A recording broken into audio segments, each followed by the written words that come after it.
Hello, my name is Luka Magnotta. I'm a star.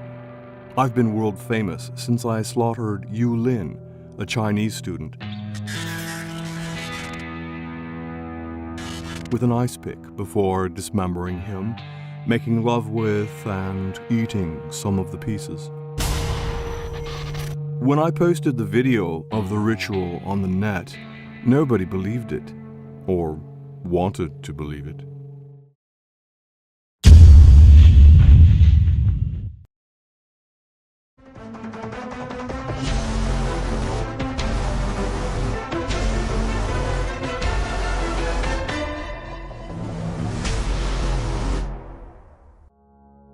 "9:30 a.m. on May 29, 2012, a janitor from an apartment in Mondeo, Canada, went to the back of the building to take out the trash.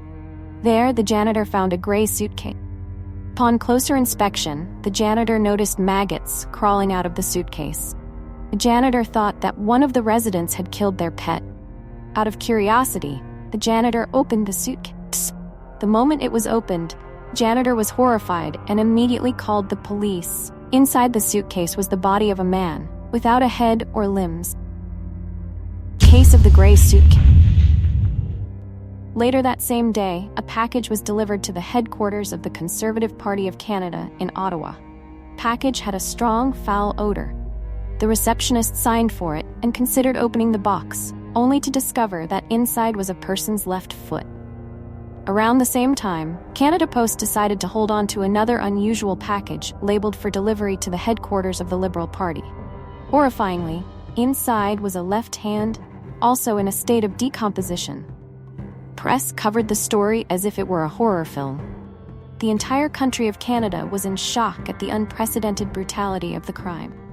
Immediately afterward, police recalled a gruesome video that had been circulating before this incident. On May 25, 2012, an 11-minute video had been posted on Best Gore titled "One Lunatic, One Ice Pick." In the video, a white man is seen sitting on a bed and an Asian man is naked, raising both hands above his head. After a while, the two men engage in sexual activity. Afterward, the white man suddenly turns into a murderer. He stabs the Asian man multiple times with an ice pick. Due to the extreme brutality of the video, the police initially believed it was staged. However, subsequent video analysis confirmed that the video was real. Canadian police rushed into action. They collected the body parts found in the suitcase, identified a suspect, and searched for the murder weapon. Surveillance cameras at the post office and around the garbage disposal area were thoroughly checked, and they immediately pointed to the prime suspect, a 29-year-old man named Luka Magnotta, whose real name was Eric Clinton Kirk Newman, born and raised in Scarborough, Ontario, Canada. Luka's past and life. From a young age, Luka received an unusual upbringing from his mother. Luka's mother had an extreme fear of germs and an obsession with cleanliness. She constantly washed Luka's hands until his skin turned red and itchy. It didn't stop there. She also behaved cruelly towards Luka's pets. Once she left Luka's pet rabbit outside the house overnight, where it froze to death. Luka was homeschooled by his mother, which isolated him from society. It wasn't until the 6th grade that Luka began attending school, but he was placed in a special class. Luka didn't excel academically, dressed poorly, and had an introverted personality, which led to his rejection by classmates. Worse still, because Luka enjoyed playing with Barbie dolls and had a tendency to want to become a girl, he was frequently bullied. In 1994, Luka's father was diagnosed with schizophrenia, leading to the family's breakdown. Luka lived with his grandmother. In 1999, while in the 11th grade, Luka began experiencing hallucinations and fear. Sensing something was wrong, Luka's grandmother took him to a psychiatric hospital for evaluation. As expected, Luka was indeed ill. He had to drop out of school and enter a mental health facility for several years of treatment. In 2004, upon his release, doctors informed Luka that he would have to take medication for the rest of his life, warning that his life would be ruined. He didn't. After leaving the hospital, Luka took on various jobs but struggled to adapt and frequently quit. leading to short-lived employment. At a dead end, Luka turned to sex work. By 2005, Luka was modeling for a gay magazine. However, he was never satisfied with his life. In 2006, Luka changed his name from Eric Clinton Kirk Newman to start a new life. The name change did not improve his situation. The shocking crime. In December 2010, Luka posted a video titled "One Boy, Two Kittens," which caught the attention of internet users and quickly became the target of outrage from cat lovers and animal lovers in general. In the video, Luka placed 2 kittens into a vacuum-sealed bag, sealed it, and turned on the vacuum cleaner. This cruel act caused the kittens to suffocate. Since then, some people have made great efforts to uncover the perpetrator's identity. However, because Luka wore a hoodie and had his hair covering his face, internet users could not identify him at that time. As internet users struggled to find the culprit, 2 more similar videos were uploaded shortly after. In one video, the kitten was drowned by being submerged in a bathtub full of water. In another video, a golden snake was released to catch and eat the kitten. Internet users were outraged and believed that all these inhumane videos were made by the same person. After a lengthy investigation, internet users eventually discovered Luka's real name and whereabouts and reported him to the police. The police acted on the report and went to Luka's residence, but unfortunately, he had already moved out. Luka continued posting pictures online, and internet users kept tracking him down. By the spring of 2012, they speculated that Luka might be in Montreal, Canada. However, Luka successfully evaded capture using sophisticated tricks. On May 27, 2012, the Canadian police received a report about a Chinese exchange student named Lin Jun, who had suddenly gone missing. His friends reported that they had not seen him for several days. When they visited the convenience store where Lin Jun worked part-time, the owner informed them that Lin Jun had not shown up since May 25th. The police immediately reviewed security camera footage near the convenience store. According to the footage, the last time Lin Jun was seen was on the night of May 24th during his final shift at the store, where he met Luka Magnotta. On December 30th, 1978, Lin Jun was born in Wuhan, China. In 2010, he went to Canada to study computer science at Concordia University. Those who knew Lin Jun described him as a shy, introverted individual and a closeted homosexual. In his spare time, Lin Jun worked part-time at a convenience store.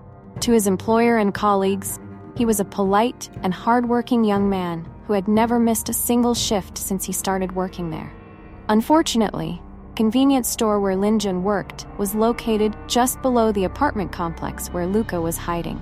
The security camera captured the last images of Lin Jun. Fateful encounter and horrifying crime. On the evening of May 24, 2012, Luka went to a nearby convenience store to buy a few items and happened to meet Lin Jun, who was working there. After a brief conversation, the two quickly felt a connection and developed feelings for each other. Luka invited Lin Jun back to his apartment, 5720, and Lin Jun agreed. According to security camera footage, at 10:17 p.m. on May 24th, the two entered Luka's apartment. Lin Jun was wearing a yellow t-shirt, while Luka was in a white t-shirt. However, by 2:06 a.m. on May 25th, camera recorded Luka leaving the apartment alone, now wearing Lin Jun's yellow t-shirt instead of his own white one. About 7 minutes later, at 2:13 a.m., Luka returned to the apartment with several plastic bags. At 2:47 a.m., the camera in the building's basement captured Luka, and by 4 a.m., he was seen discarding various items, including plastic bags and other objects, into a large trash bin before returning to the apartment. Luka's suspicious actions did not escape the police's attention. They quickly identified Luka as the prime suspect and released his image and information to the public. The Canadian authorities also issued a red notice for Luka to 194 countries. Police began gathering evidence from the apartment complex where Luka lived. In the trash bin, they found a black cat's body, blood-stained blue blanket, a blood-stained t-shirt, a medicine receipt, human body part, a shower curtain, and other tools. When they searched Luka's apartment, the police discovered bloodstains on the mattress, refrigerator, table, and bathroom. Luka's crime seemed evident. but the challenge remained in capturing him. On May 27, 2012, Luka used a fake passport and fled to Paris, France. Airport security cameras recorded Luka wearing a t-shirt with a Mickey Mouse design. He left the airport at 1:24 p.m., took a taxi, and then disappeared. The French police discovered that Luka had booked a room at a hotel but did not check in. Undeterred, they searched all the hotels around Paris and found evidence that Luka had stayed at one of them. But unfortunately, they were one step too late. Back in Canada, on May 29th, the Conservative Party headquarters in Ottawa received a package containing a decomposing left foot. Canada Post intercepted another package containing Lin Jun's decomposing left hand. Canadian police were challenged, but still could not locate Luka. On May 30th, the day after the headless body was found in the gray suitcase, and 3 days after Lin Jun's friends reported him missing, Canadian forensics confirmed that the body parts found in the suitcase belonged to Lin Jun. On June 3, 2012, Luka took a bus from Paris to Berlin, Germany. By this time, his case had become a hot topic on national news across Europe. At 8 a.m. on June 4, 2012, 42-year-old German man named Kadir arrived at the cafe where he worked and started reading the newspaper as usual. When he read the headline about Luka, he thought, how could someone be so cruel? Surprisingly, Luka appeared at the cafe at 11:54 a.m. Kadir was extremely nervous but did not want to attract attention. Although Luka resembled the image in the newspaper, Kadir was unsure whether this was the wanted criminal because Luka appeared confident and composed. Kadir pretended to tidy up, moving back and forth while discreetly observing Luka. After confirming that this was indeed the criminal, Kadir stepped outside and called the police. At 1:37 p.m., heavily armed officers arrived at the cafe and arrested Luka. As the police were preparing to extradite Luka from Germany to Canada, on June 5th, more of Lin Jun's body parts surfaced across Canada. Specifically, a package containing Lin Jun's right hand was sent to St. George's School in Vancouver, and another package containing his right foot was sent to an elementary school in Ottawa. Investigations revealed that both packages were sent from Montreal, and sadly, they contained the remaining parts of Lin Jun's body. At this point, German police requested that the Canadian government extradite Luka as soon as possible, but no airline was willing to transport. Finally, on June 19, 2012, Canadian government used a military transport plane to bring Luka back home.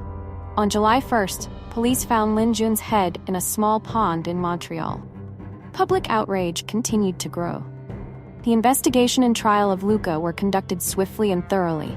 However, in the interrogation room, Luka appeared weak, lethargic, and compliant, staring blankly at the floor and refusing to admit his crimes. On June 19, 2012, preliminary trial officially began. Luka was charged with first-degree murder, indignity to a human body, distributing obscene material, and harassment.